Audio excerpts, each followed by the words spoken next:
Bismillah. Baik, anak-anakku yang dirahmati Allah Subhanahu wa taala. Kita masuk ke dalam materi kita, yaitu akidah. Di materi akidah ini kita harus tahu dulu gitu, kemana arahnya nanti materi kita ini. Itu pertama adalah tujuan dari kita mempelajari ilmu akidah ini. Tujuan dari mata pelajaran akidah ini adalah yang diharapkan kita memiliki keyakinan atau akidah yang lurus, yang bersih, dan menjauhkan diri dari unsur-unsur kesyirikan, syirik ya. Jadi akidah kita bersih dari kesyirikan, yang mana kesyirikan itu meracuni keimanan kita. Jadi kalau ada syirik, Allah SWT tidak mengampuni. Sungguhnya Allah tidak mengampuni dosa syirik, dan Allah mengampuni dosa-dosa selain daripada syirik. Karena ngeri sekali, syirik ini mempersekutukan Allah. Jadi seolah-olah gitu, kita ini mencarikan tandingan selain Allah. Kalau Allah mencipta, kita seolah-olah ada kok yang bisa menciptakan selain Allah. Kemudian Allah menghidupkan, kita juga seolah-olah mengatakan, atau kita seolah-olah membuat pengakuan ada loh makhluk, adalah selain Allah tuh yang mampu menghidupkan. Padahal kita sudah berjanji, berikrar di dalam surat Al-Fatihah, iyyaka na'budu wa iyyaka nasta'in. Sesungguhnya hanya kepadamu kami menyembah dan hanya kepadamu kami mohon pertolongan. Itu ikrar kita itu kepada Allah. Ya Allah, seolah-olah di dalam hati kita, ya Allah, hanya kepadamu ya Allah kami menyembah. Ya Allah, tidak ada ya Allah yang kami sembah selain Engkau ya Allah. Kemudian, dan hanya kepadamu kami mohon pertolongan. Maka ketika seseorang itu menyembah selain Allah, misalkan ya menyembah batu itu macam-macam ya, dari batu diukir jadi dewa apa gitu, jadi pakai anak sapi, jadi macam-macam. Itu berhala, nggak boleh. Ini berhala itu bukan cuma batu sebenarnya. Apapun yang disembah selain Allah itu berhala. Nah, harapannya jangan ada santri itu yang akidahnya itu melenceng jauh, keperpihakannya juga tidak kepada Allah dan Rasulnya. Contoh nih anak sekarang, mentang-mentang punya klub kesayangan Liverpool, jangan Liverpool ya, kalau sekarang yang kalah Barcelona mengidolakan Barcelona sampai menggebu-gebu. Kemudian ternyata Barcelona kalah pada malam harinya. Tiba-tiba sang pengidola tadi, orang tersebut tidak mau sholat subuh gara-gara Barcelona kalah. Barca kalah, nggak mau sholat subuh. Nah, ini kesyirikan juga ini. Hati-hati. Banyak loh ini. Di daerah kita, coba aja lihat anak-anak muda sekarang. Kalau antum semua insya Allah enggak ya. Anak soleh semua. Amin, amin. Nah, ini materi yang akan kita pelajari di dalam akidah nanti. Yang pertama nanti adalah pengertian akidah itu apa gitu. Akidah itu apa sih? Tadi tujuannya ya, sekarang nanti pengertiannya apa. Kemudian apa sih yang menjadi dasar-dasar akidah Islam itu. Kemudian tujuan mempelajari akidah Islam. Berikutnya lagi adalah ruang lingkup pembahasan akidah. Apa sih yang dibahas di dalamnya? Ruang lingkupnya itu apa saja? Nah, kemudian kedudukan ilmu akidah itu seperti apa sih? Kemudian fungsinya, baik itu ya. Kemudian kita akan masuk ke dalam pengertian akidah. Silakan dibaca. Jadi Ustadz sambil menjelaskan, sebenarnya Allah Subhanahu wa taala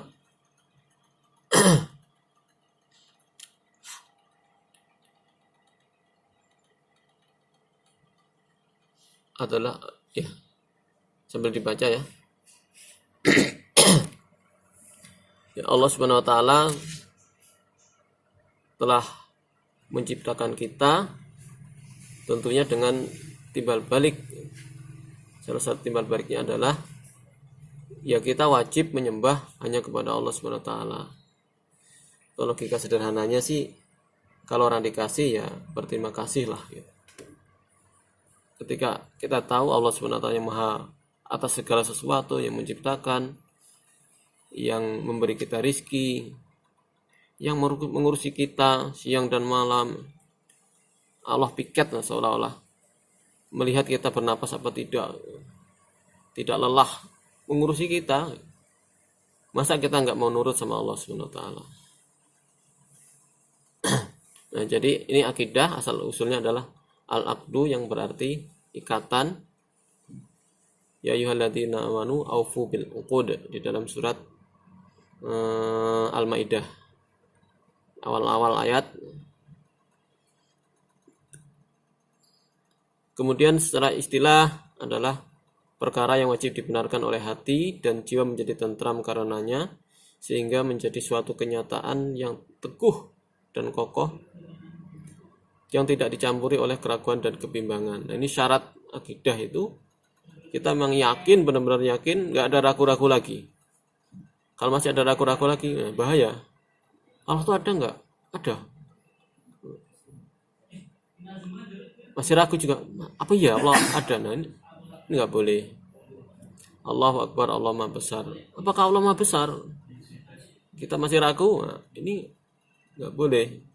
Jadi bagaimana caranya keyakinan yang ada dalam hati kita benar-benar totalitas, benar-benar kokoh keyakinan kita.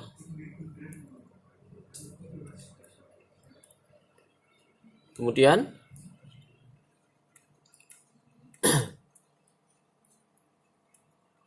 dasar-dasar akidah Islam yang pertama adalah Al-Quran. Dan yang kedua adalah dari hadis Nabi SAW. Ini yang terjemahannya lebih kurang. Aku telah tinggalkan kepada kalian dua perkara yang kamu tidak akan tersesat selama-lamanya selagi berpegang teguh kepada keduanya, yaitu kitab Allah. Kitab Allah itu Al-Quran, kitabullah, dan sunnah Rasulnya. Jadi sumbernya dua. Kalau nggak Al-Quran, hadis. Ada nggak sih? Ini dalilnya ini apa? Disuruh hanya menyembah kepada Allah. Oh, ada dalilnya di mana? Di Al-Quran. Oh, kemudian disuruh beriman kepada Nabi. Dalilnya apa? Ada nggak? Semua dalil-dalil itu kalau nggak Al-Quran, hadis. Dua itu yang jadikan patokan akidah Islam. Jadi kalau antum ditanya apa dasar akidah Islam? Al-Quran dan Al-Hadis. Kita nggak boleh pakai pegangan lain, misalnya, saya punya Injil asli, aslinya asli, nggak boleh ya. Zabur nggak boleh juga. Kitab yang baru-baru apa? Bible, Weda, untuk kitab apa? Empu Prapanca, nggak boleh ya. Nah, tujuan mempelajari akidah Islam yang pertama adalah memperkuat keyakinan dan menghilangkan keraguan-raguan. Dzalikal kitabul la raiba fihi hudal lil muttaqin di surat Al-Baqarah ayat awal-awal ya. Bismillahirrahmanirrahim. Alif lam mim. Dzalikal kitabul la raiba fihi hudal lil muttaqin alladzina yu'minuna bil ghaibi wa yuqimuna as-salata wa mimma razaqnahum yunfiqun ulaika humul mu'minun ulaika ala hudan min rabbihim wa ulaika humul muflihun. Pertama dzalikal alif lam mim kemudian dzalikal kitabul la raiba fihi, inilah kitab Al-Qur'an yang tidak ada keraguan-raguan di dalamnya. Kita harus makin yakin. Alladzina yu'minuna bil ghaib. Tadi ayat 2 ya mulainya ya. Karena ayat yang pertama alif lam mim ya hanya Allah yang tahu maknanya apa. Kemudian dalil muttaqin, petunjuk bagi orang-orang yang bertakwa. Alladzina yu'minuna bil ghaib, yaitu orang yang beriman kepada yang gaib. Nah, gaib itu siapa? Allah gaib, malaikat gaib, kemudian jin juga gaib, kemudian hari kiamat udah terjadi belum? Belum kan? Itu gaib juga masih. Alam akhirat semuanya gaib. Alladzina yu'minuna bil ghaib wa yuqimunas shalah, dan mengerjakan salat, menegakkan salat. Wa yuqimunas sholata wa mimma razaqnahum yunfiqun, dan menzakati, berzakat dari harta-harta yang telah Allah berikan kepadanya. Walladzina yu'minuna bima unsila ilaika wa ma unsila min qablik, dan juga berlaku bagi orang-orang yang sebelum Islam dulu ketika mendengar ayat-ayat Allah Subhanahu wa taala. Dia beriman kepada ayat yang diturunkan kepada Rasulullah dan beriman kepada ayat-ayat yang diturunkan kepada nabi-nabi sebelum Rasulullah SAW. Dan seterusnya, nanti bisa antum baca, buka-buka Al-Baqarahnya awal-awal sambil diresapi maknanya. Kemudian tujuan mempelajari akidah yang berikutnya adalah untuk menuntun dan mengembangkan dasar ketuhanan yang ada sejak lahir. Di dalam Quran surat Az-Zukhruf ayat 64. Dan kemudian adalah memberikan pedoman hidup dari surat Al-Baqarah ayat 185, ayatnya setelah ayat tentang ayat-ayat puasa itu.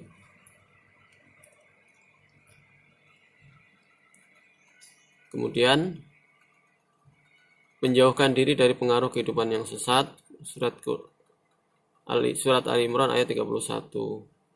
Kemudian terjaga dari kesyirikan serta mempertebal kecintaan kepada Allah Subhanahu wa taala.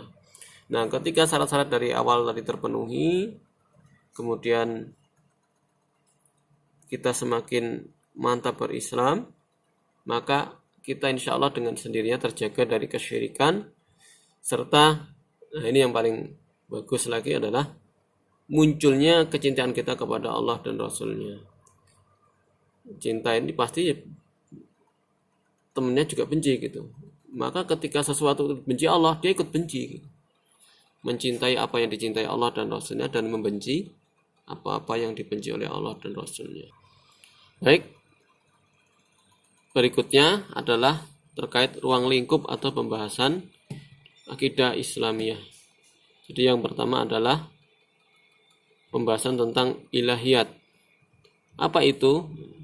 Yaitu pembahasan tentang ketuhanan, tentang Allah, namanya, nama-nama Allah, sifat-sifat Allah, wujud Allah, kekuasaan Allah, dan sebagainya. Itu yang bisa disebut di dalam pelajaran akidah ini sebagai pembahasan ilahiyat. Kemudian yang kedua tentang nubuat. Nubuah itu apa isinya? Nubuat ini ya, yaitu yang di dalamnya dibahas tentang kerasulan, rasul-rasul, nabi-nabi.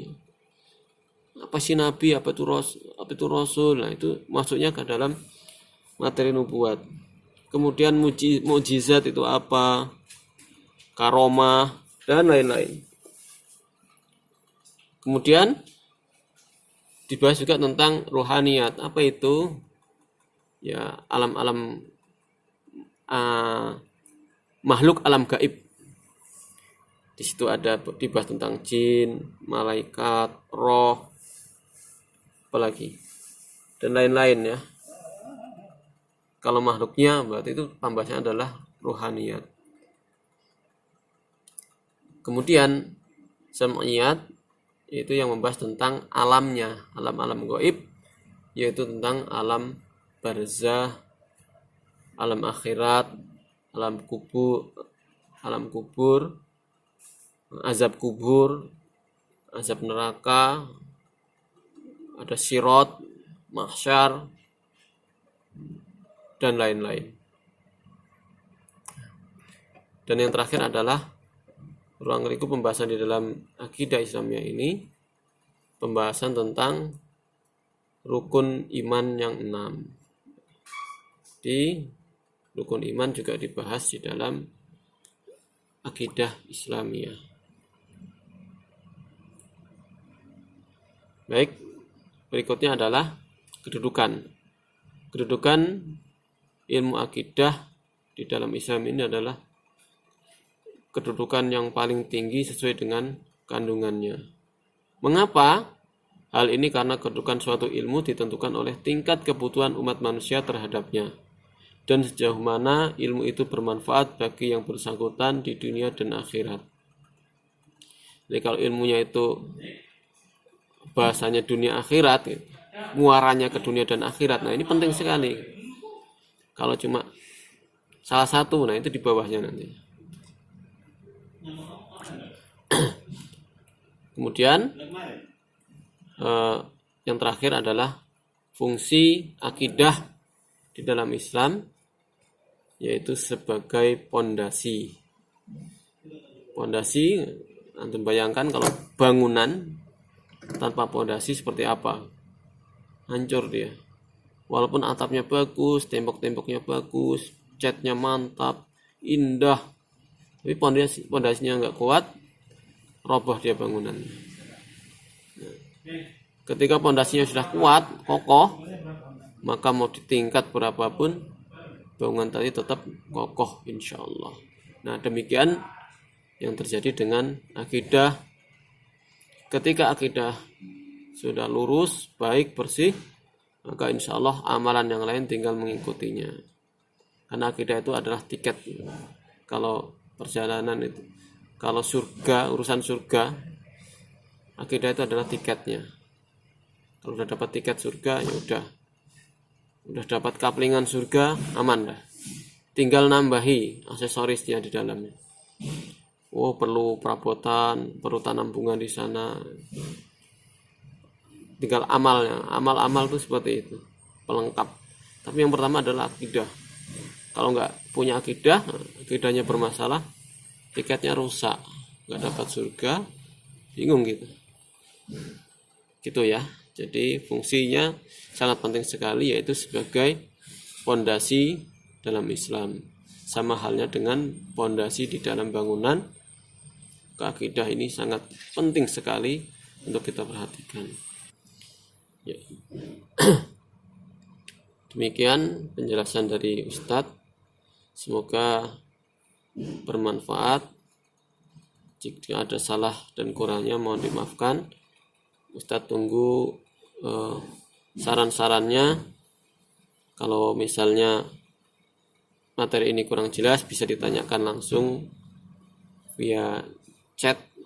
Kalau chat grupnya masih dibuka, langsung chat di situ. Kalau enggak, bisa japri ke Ustadz. Sampai jumpa di pertemuan berikutnya. Ustadz akhiri. Assalamualaikum warahmatullahi wabarakatuh.